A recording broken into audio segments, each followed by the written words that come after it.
The state of the city, paper recycling is back and kicking off Census 2020.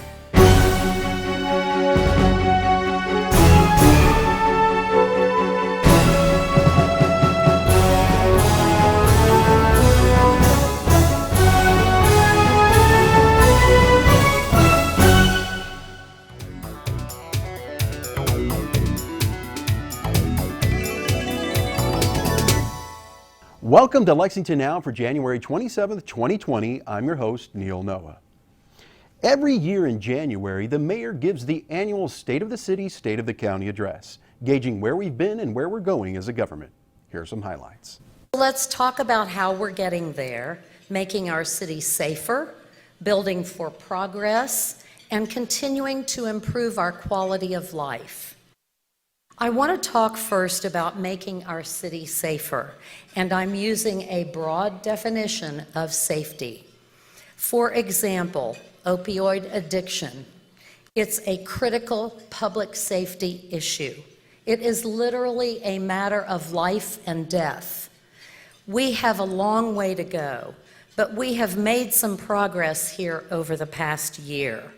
Fatal overdoses are on the decline. We had 187 overdose deaths in 2017.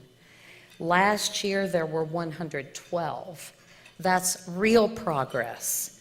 That's a 40% drop. Our firefighters report that opioid-related emergency runs fell just over 25% in 2019 when compared to 2018. When people think of public safety, many, of course, think of crime. Our city is one of the safest cities of its size in the country when it comes to violent crime. Crime in 2019 was significantly lower than the average of the preceding 5 years. Regionally, the crime rate is significantly lower here than in Louisville or Cincinnati. Public safety also means preventing crime. One Lexington and our Partners for Youth Foundation are embedded in our Winburn, West End, Cardinal Valley, and Gainesway neighborhoods, creating meaningful partnerships to enhance opportunities and quality of life for neighbors. Law enforcement is also working with a broad coalition of neighbors, the faith community, social service agencies, schools, and other partners through the city's One Lexington and Safety Net initiatives. Making Lexington safer is also reflected in several new facilities. We opened a new fire station in 2019, our 24th, and it's offering a new level of protection to the Masterson Station neighborhood. Since it opened last August, Station 24 has responded to almost 650 fire and medical calls. In November, we opened a new salt barn, our second, and it enables us to serve the southern part of our city faster, improving safety during bad weather. And we will soon open a new police canine facility. It replaces our current facility, built in 1968, and will help us extend the length of service of our highly trained and highly valued canine officers. Our consent decree projects, the biggest infrastructure project in our city's history, are about public safety at its most fundamental level. These court-ordered projects to rebuild our city's leaking sanitary sewers, protect our environment, and improve our water quality. With about half of the 116 planned projects complete or under construction, we are today $83 million under original cost estimates.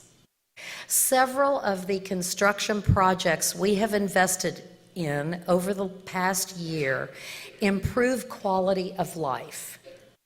The new Shiloh Playground welcomes all children, including those with disabilities. It was built by volunteers, 800 of them.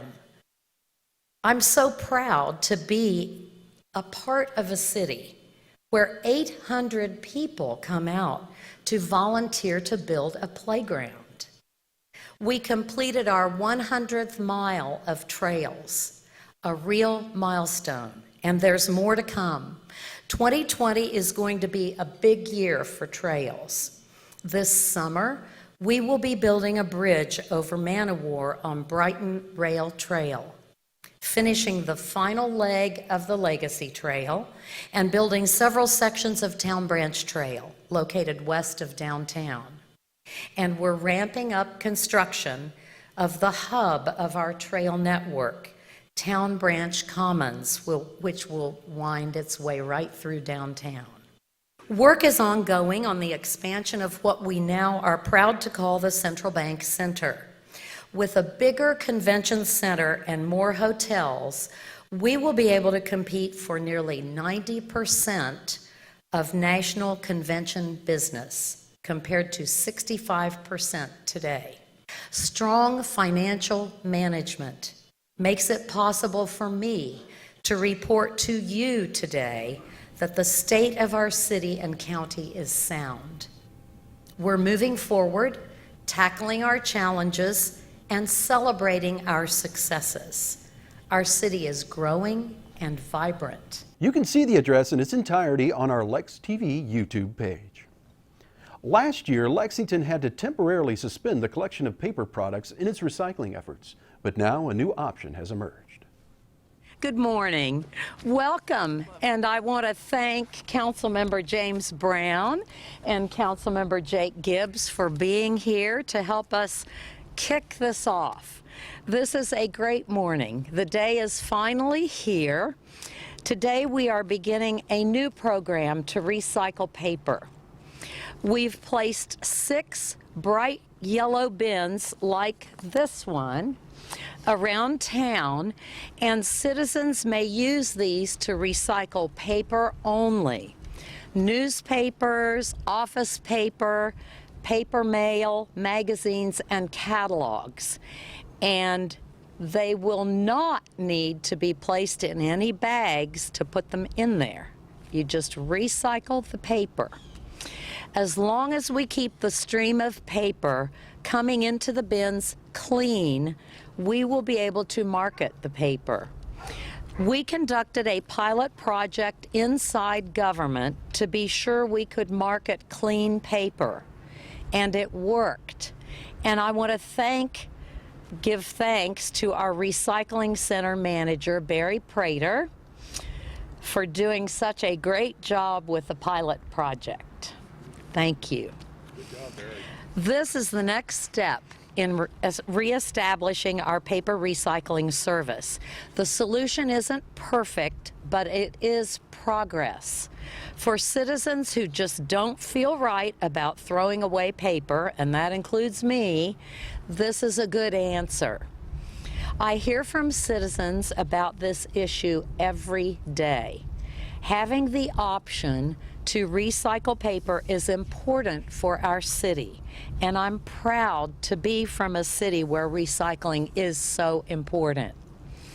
Now, let me introduce our Commissioner of Environmental Quality and Public Works, Nancy Albright, who will give us more details. Nancy? Thank you, Mayor.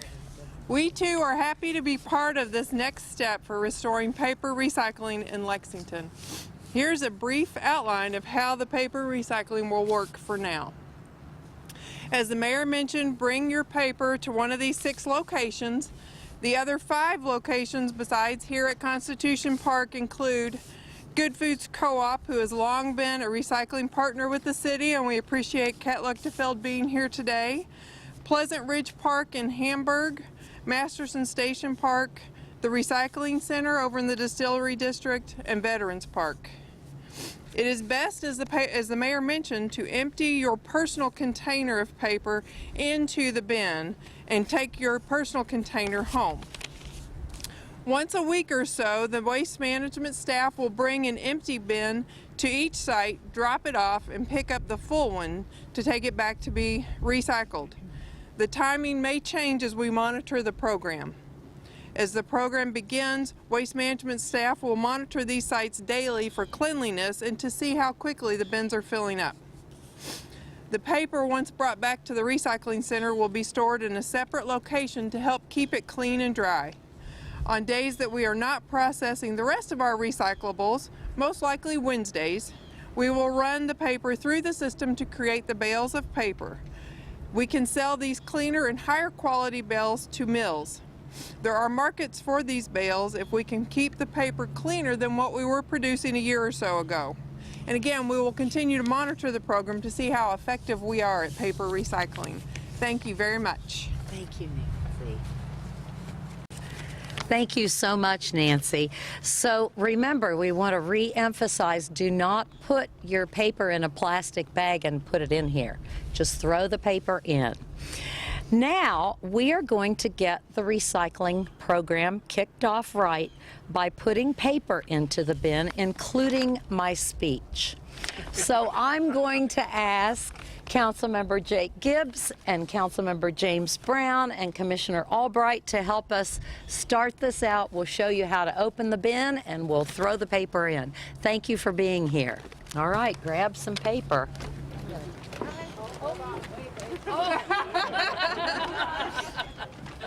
All right, are you ready? The speech is going in too.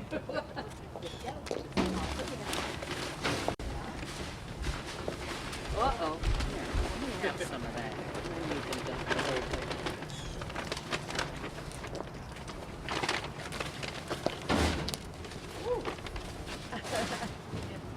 Almost. No cardboard.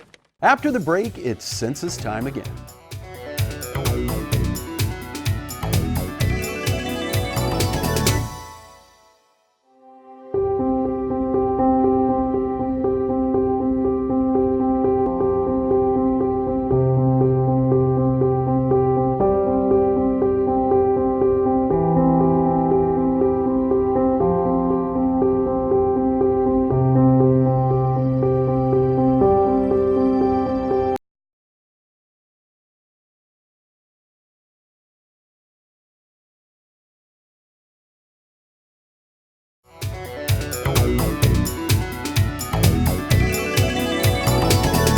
Welcome back to Lexington Now.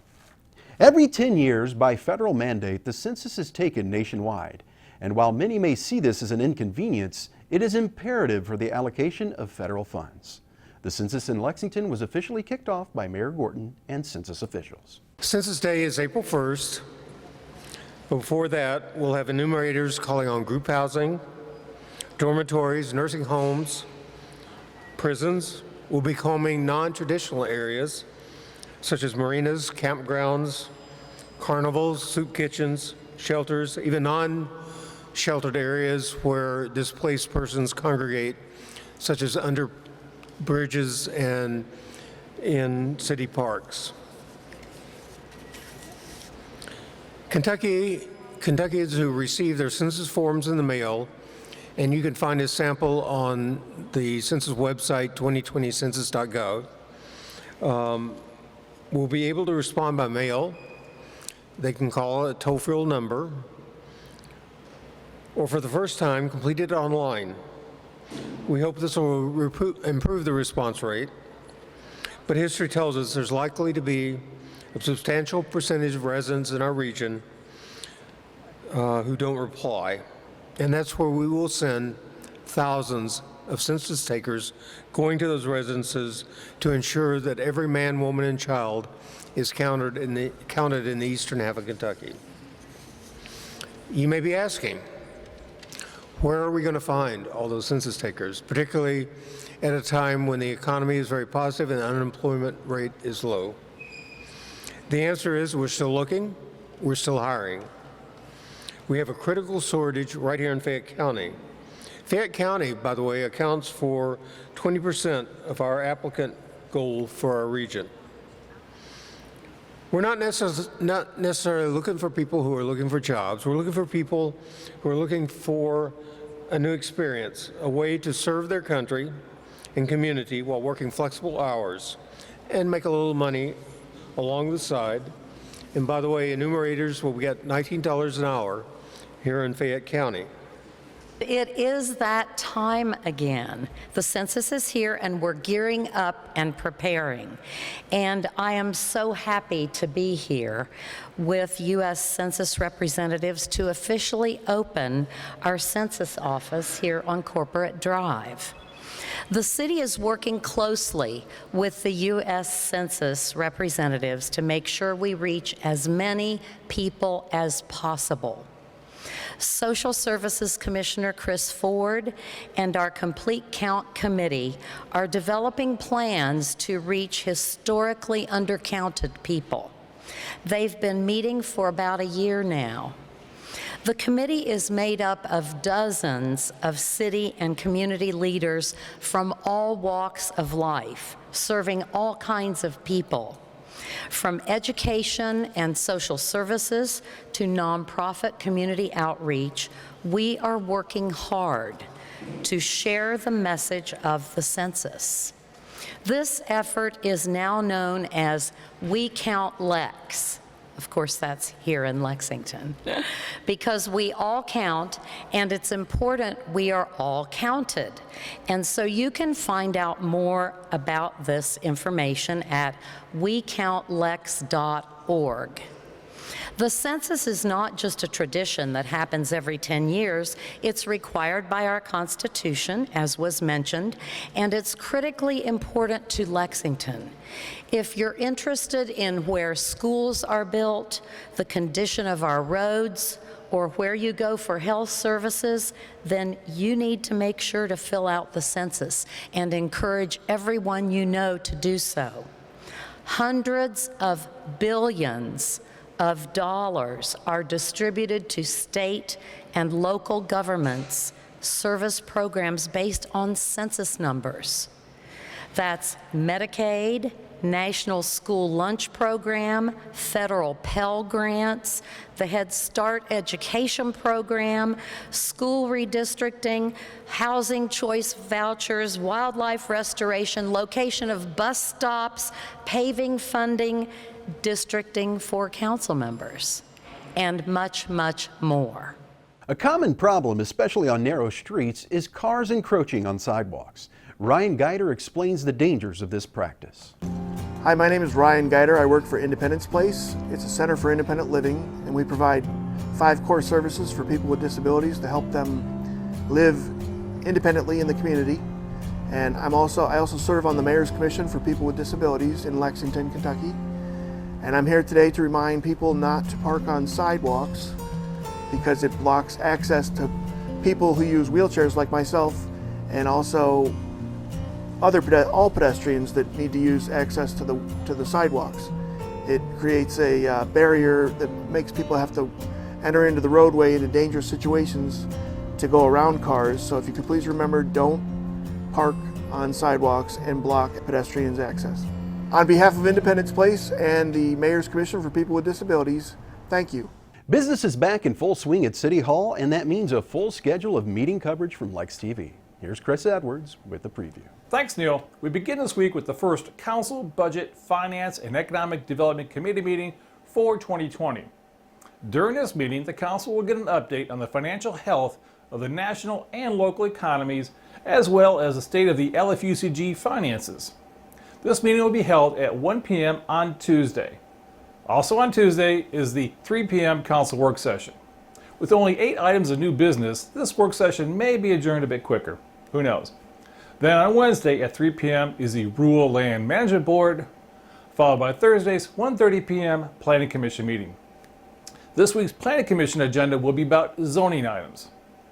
That's it for this week, but stay tuned to Lex TV in the month of February when we bring you the Martin Luther King celebration program that was held on the MLK holiday inside of Heritage Hall. Check out the Lex TV webpage off the city's main webpage for air times. Neil, it's back to you. And that's all for this week, but as always, you can keep up with us on social media. Check out the latest traffic updates on Twitter at LexRex, or catch our live traffic cams on LexingtonKY.gov. For all of us at Lex TV, I'm Neil Noah, and that's it for now.